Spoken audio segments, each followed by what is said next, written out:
क्या हाल है मेरी जनता के। Good morning sir. Good morning बालकों, गुड मॉर्निंग। तो आज हम क्या पढ़ने जा रहे हैं? तो यारों, आज हम पढ़ने जा रहे हैं हीटरोट्रोफिक मोड ऑफ न्यूट्रिशन।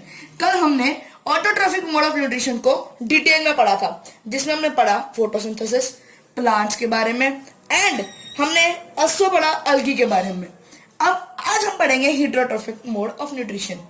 अब मैं बाकी और टीचरों की तरह एजेंडा ऑफ लेसन और वीडियो ब्ला ब्ला ब्ला करके आपका टाइम नहीं खराब करूंगा, तो सीधे शुरू करते हैं हीटरोट्रोफिक मोड ऑफ न्यूट्रिशन। सबसे पहले हीटरोट्रोफिक मोड ऑफ न्यूट्रिशन का एक एग्जांपल है कस्कूटा, also known as अमरबेल इन हिंदी। तो यारों, ये कस्कूटा, मैंने आपको बताया था हीटरोट्रोफिक मोड ऑफ न्यूट्रिशन में क्या होता है। जो हीटरोट्रोफ्स हमारे होते हैं वो किसी और पे डिपेंड होते हैं अपने फूड के लिए, यानी जो ऑर्गेनिजम्स किसी और पे डिपेंड हुए उन्हें कहते हैं हीटरोट्रोफ्स। अब कस्कूटा उन्हीं में से एक एग्जांपल है।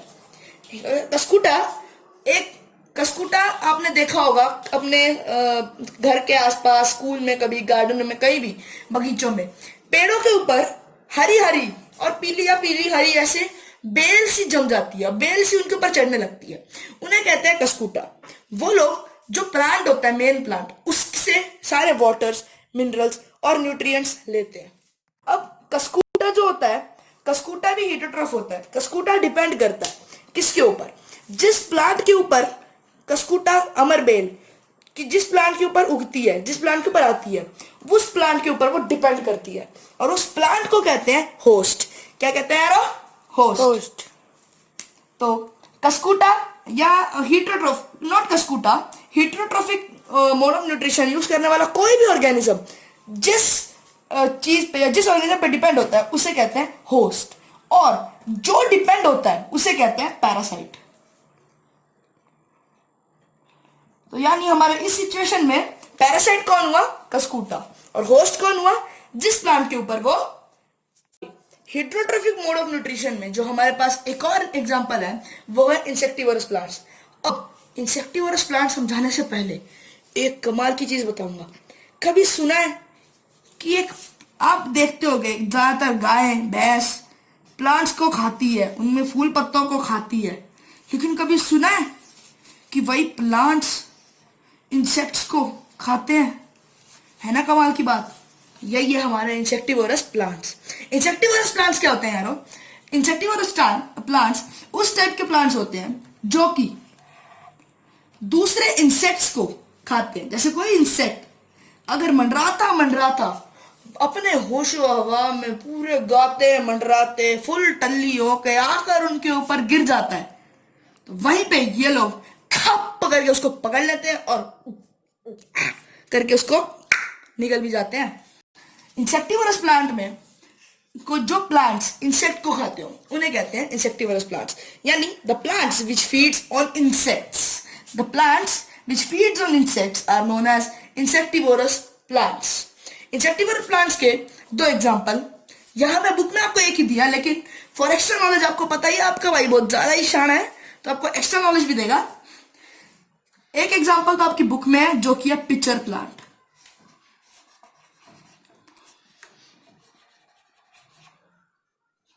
और सेकंड एग्जांपल जो आपका भाई आपको बताएगा वो है Venus fly trap.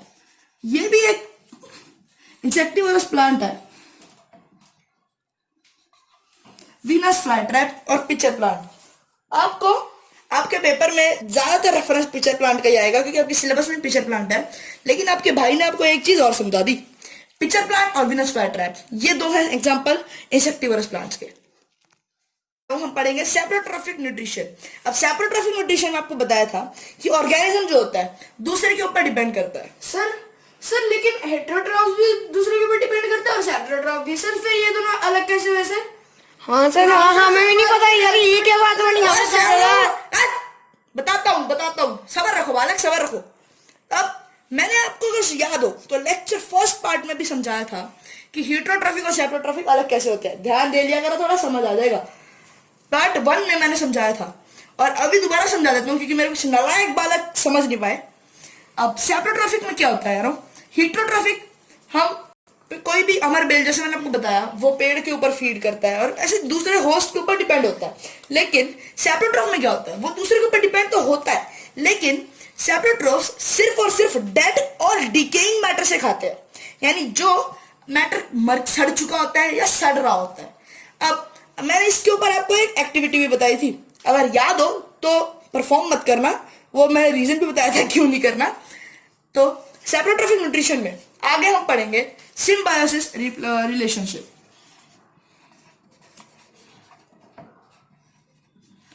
Symbiosis relationship पढ़ने से पहले यारों मैं आपको बता दूं सैप्रोट्रॉफिक न्यूट्रिशन के एग्जांपल जो कि है हमारी फंगी। फंगी यारों, अगर आप किसी ब्रेड को, ये एक्टिविटी मैंने बताई हुई है, एक और बार दोहरा रहा हूं मेरे कुछ और छात्रों के लिए और मेरे कुछ और भाइयों के लिए जिन्होंने उस टाइम वो पार्ट अटेंड ना किया हो। अगर आप किसी ब्रेड को खुले में छोड़ दोगे, 1 दिन 2 दिन 3 दिन के बाद देखोगे आपके उसके ऊपर पीली परत जम जाएगी, परत। उसके बाद आप 2 दिन 3 दिन और रखोगे तो धीरे धीरे वो परत हरी और फिर काली भी हो जाएगी। उस काली परत को कहते हैं हम फंगाई, फंगस, जिसे हम नॉर्मल भाषा में कहते हैं सिम्बायोसिस। इसे हम ऑल्सो हम इसे कह सकते हैं सिम्बायोटिक रिलेशनशिप। सबसे पहले यार हमने पढ़ा ऑटोट्रॉफिक मोड ऑफ न्यूट्रिशन, फिर हमने पढ़ा हीटेरोट्रॉफिक मोड ऑफ न्यूट्रिशन, और फिर उसके बाद हमने पढ़ा सैप्रोट्रॉफिक मोड ऑफ न्यूट्रिशन, और अब हम पढ़ेंगे सिम्बायोटिक रिलेशनशिप या सिम्बायोसिस। अब सबसे बेस्ट मेरे ख्याल में तो कोई मोड ऑफ न्यूट्रिशन है या कोई न्यूट्रिशन का मेथड है तो वो ये है, आपको दूसरे अपने पार्टनर को कुछ देना होता है और उसके बदले में वो आपको कुछ देता है। जैसे कि आप, ये है हमारा ऑर्गेनिज्म ए, ये जो रेनी ह्यूमन बीइंग हो, ये हमारा ऑर्गेनिज्म बी। ऑर्गेनिज्म ए हमारे ऑर्गेनिज्म बी को फूड देगा और बदले में हमारा ऑर्गेनिज्म बी हमारे ऑर्गेनिज्म ए को शेल्टर देगा। बस यही है हमारी सिम्बायोटिक रिलेशनशिप। इसके एग्जांपल में हम पढ़ेंगे certain fungi and roots of plant. अब यारों कुछ प्लांट्स में क्या होता है, कुछ प्लांट्स की रूट्स में, कुछ प्लांट की रूट्स में फंगी आ जाते हैं और फंगी और रूट्स का सिम्बायोटिक रिलेशनशिप हो जाता है। अब सिम्बायोटिक रिलेशनशिप में फंगी क्या करता है, फंगी सबसे पहले हमारा रूट्स जो होते हैं, हमारे रूट्स फंगी को न्यूट्रिएंट्स देते हैं और उसे पाल पोस कर बड़ा बड़ा और बड़ा करते हैं और उसे एक्टिव करते हैं, और बदले में हमारा फंगी जो है प्लांट्स को वाटर और कई इसेंशियल मिनरल्स जो उसे सॉइल से नहीं मिल पाते, ऐसे मिनरल्स देता है। अब सॉइल से मिनरल्स में से याद आया, आपने कभी सोचा होगा कि यार हमारी मदर नेचर जब फॉर्म हुई थी, पत्थर टूटे थे, आंधियां आई थी, तब सॉइल फॉर्म हुआ और इतना फर्टाइल था, तो आज खेती क्यों नहीं हो पा रही उसमें? क्यों हमारे बेचारे किसान रो रहे हैं? क्यों हमारा सॉइल रिप्लेनिश हो रहा है? सॉइल का रिप्लेनिशमेंट का मतलब होता है सॉइल में से हमारे न्यूट्रिएंट्स और मिनरल्स का गायब होना।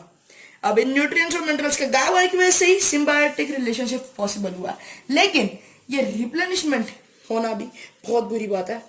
अब एग्जाम में एक बहुत इंपॉर्टेंट क्वेश्चन आएगा ऑफ सॉइल रिप्लेनिशमेंट या what are the causes of soil erosion भी हम कह सकते हैं।